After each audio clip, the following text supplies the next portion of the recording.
I would like to yield 4 minutes to the gentleman from New York, Mr. Langworthy. The gentleman from New York is recognized for 4 minutes.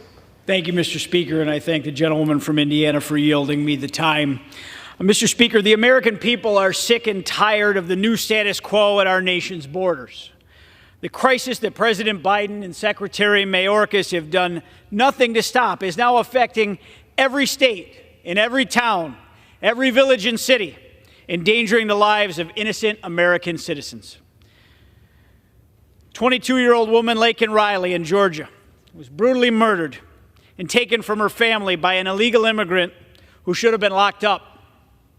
Jose Ibarra entered the United States illegally thanks to President Biden's refusal to uphold our laws and secure our border.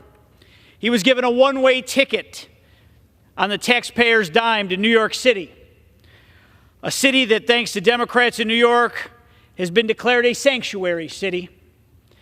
Again, this is a self-made, self-imposed crisis on the American people. After being arrested in New York City for child endangerment, Jose Ibarra was released back onto the streets. Why, you might ask?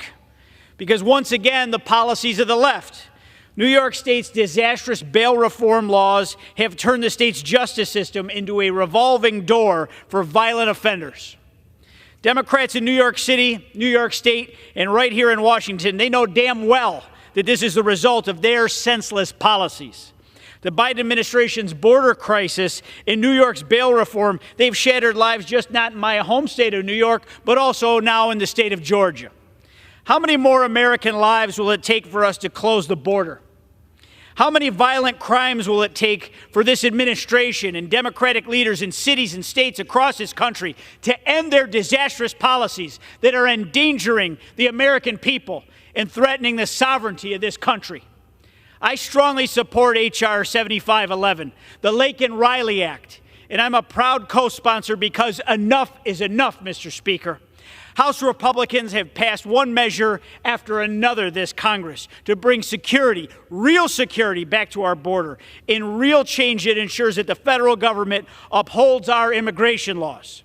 Our solutions have been greeted with a resounding opposition from the same Democrats whose policies have led to this crisis on our border, the crisis in New York City, and now a horrific tragedy in murder in Georgia. I strongly support passage of the rule today, and I urge my colleagues on the other side of the aisle to wake up to this crisis and see the suffering of citizens and non-citizens alike have endured, and support H.R. 7511, the Laken Riley Act. And with that, Mr. Speaker, I yield back. Gentleman,